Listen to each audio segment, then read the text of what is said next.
Oh, I better turn off my cell phone. Yeah, man, come on. Because I don't want to spoil how well this is going to go. All right.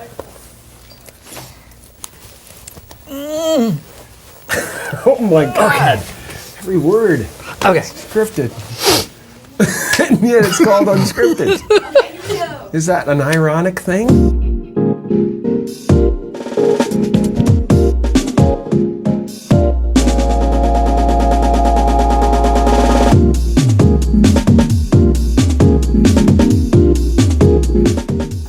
Hello, everyone. Welcome to Moviefone Unscripted. I'm Steve Carell, and I'm here with Jim. How do you pronounce your last name? Carney. And we're here to promote our new film, Horton Hears a Who. We have some questions that were sent in by you, which we are going to ask one another, and we have some of our own, which we are going to ask one another. I am going to start. You're going to start? With the first question. Well.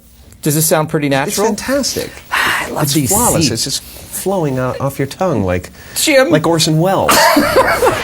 Jim, I have a question. What is the first public performance you remember giving?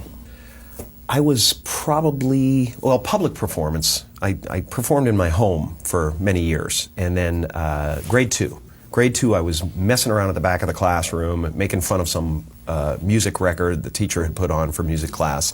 And everybody was playing their recorders like this. And I was aping the record at the back of the class, doing all the instruments and stuff. And the teacher tried to center me out and said, Jim Carrey, if you want to do that, do it in front of the whole class kind of thing.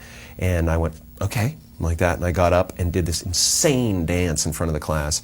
And the place fell apart and everybody fell on the ground. And the teacher asked me to do it at the Christmas assembly. So the next thing you know, the entire class was behind me dressed as elves singing Here Comes Santa Claus. And I was Santa Claus doing this incredible dance. And I remember Sister Mary John, Catholic school, on all fours, falling on the ground and laughing. And I went, boom, this is it, man.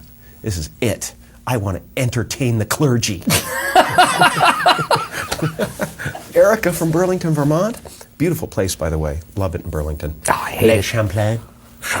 That's French. Have you ever heard of Lake Champlain? My mom grew up on Lake Champlain. Really? Mm-hmm. Did she ever see Champ?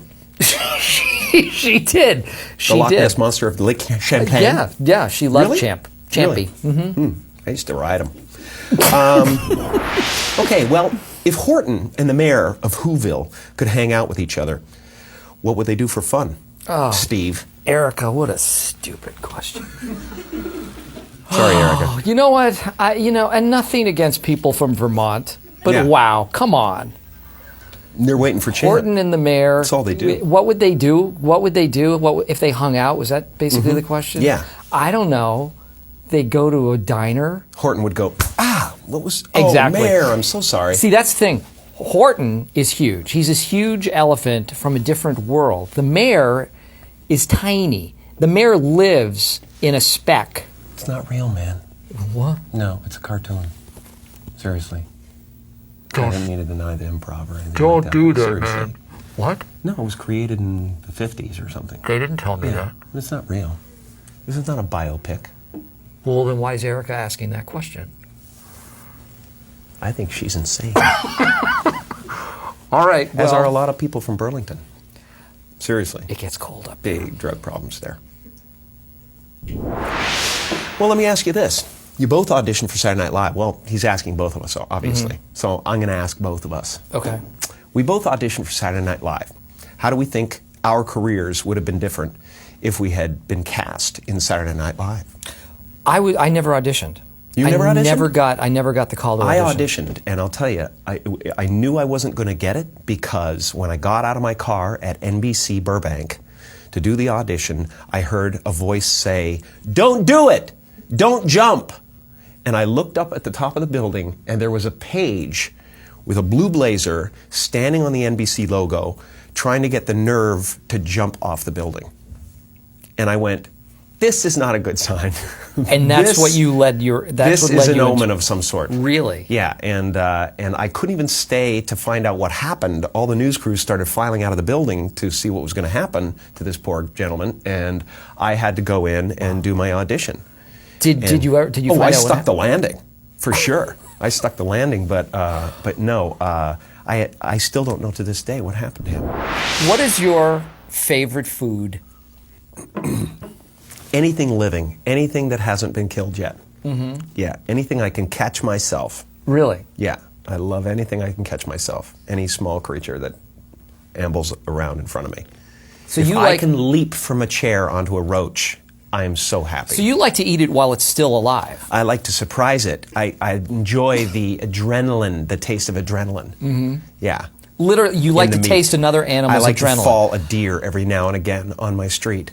Yeah, up in Brentwood, there's a lot of deer, you know, and every once in a while, you know, you'll clip one, you know, on the way home and stuff, and just, you know, they got that wild eye look in their eye and stuff like that, and I just pounce at that moment, you know, and I'll, you know, none of it will go to waste. No, I like pizza. Yeah. Pizza's good. Yeah.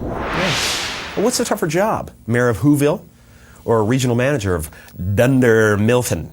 I'm regional manager of Dunder. Why? I don't care. Yeah. Seriously. No, I think some of these questions are kind of bogus, but I think that one deserves some attention. Okay.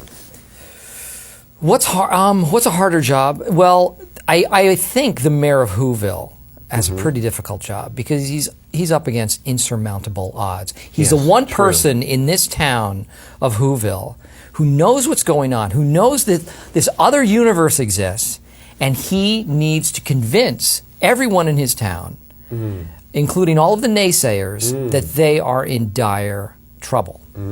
Now, at Dunder Mifflin, I'm just an idiot. So that's kind of blissful. At Dunder Mifflin, my character doesn't know how other people perceive him, and that's okay. So I would say, definitely, the mayor of Whoville is a much more difficult job. Okay. Okay, can we just get some reaction shots now? Just act like you're saying things now. It's going to be over my shoulder.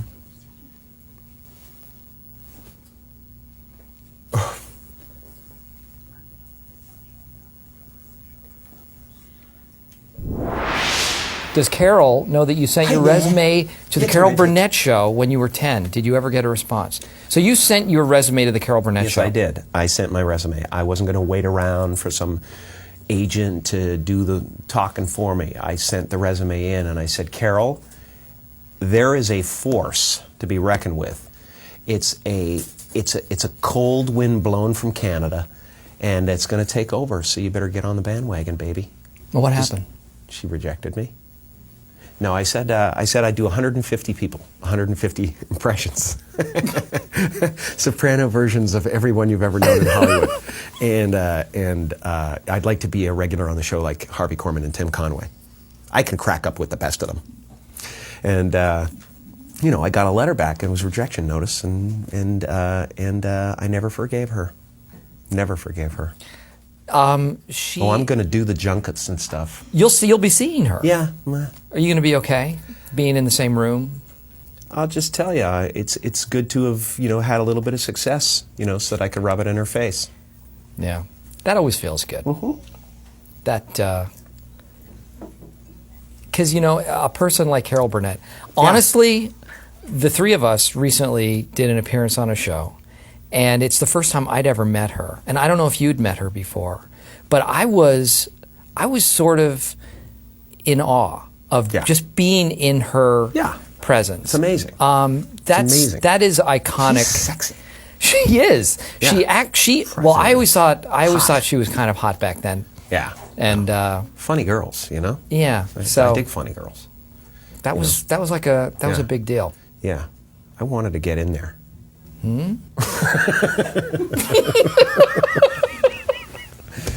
Well, you know what? I guess we're out of time. Let's do it together, the outro. Sure. Yeah. Okay. Thank you, Steve. Thanks, Jim. This has really been fun. Thank Moviefone you. Moviefone Unscripted. Everybody, Unscriptedness is great. Please go see Horton Hears a Who. Horton Hears a Who is really all that's happening. Truly. So, if you don't see it, you're a loser. I'd go so far as to say you're an idiot. You're a speck. and nothing more. You're speck upon a speck. Specky, specky. Okay. Speckerton.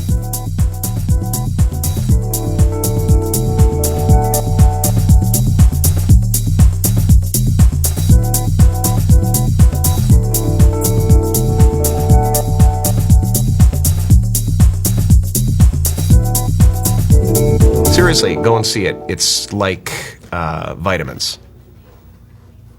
Truly. It'll keep you alive until you're about 110. It'll change the way you think of the world. Cheers. Okay.